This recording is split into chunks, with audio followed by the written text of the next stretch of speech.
Një operacion i policisë së Durrësit ka çuar në arrestimin e 3 personave të dyshuar për armbajtje pa leje, ndërsa janë sekuestruar armë zjarri, municion luftarak dhe lëndë narkotike. Operacioni koduar Kalibri u zhvillua nga policia e Durrësit në bashkëpunim me forcën e posaçme operacionale me qëllim goditjen e personave që posedojnë apo tregtojnë armë zjarri dhe përbëjnë rrezik për sigurinë publike.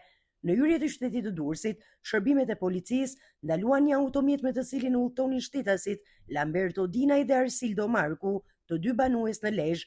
Sipas hetimeve paraprake, dy të rinj dyshohet se kishin shkuar në Durrës për të shitur një armë zjarri pistolet.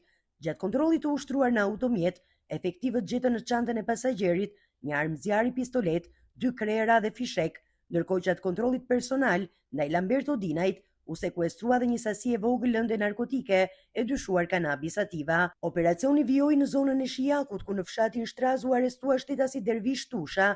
Gjatë kontrollit në banesën e tij, policia gjeti dhe sekuestroi një armë zjarri Kalashnikov, një granat mbrojtëse mendezës të montuar, një krerë arme dhe qindra fishek luftarak, të cilat mbaheshin pa leje. Të tretë arrestuarit do të përballen me akuzat për armbajtje pa leje, ndërsa materialet procedurale janë referuar prokurorisë së Durrësit për veprime të mëtejshme hetimore.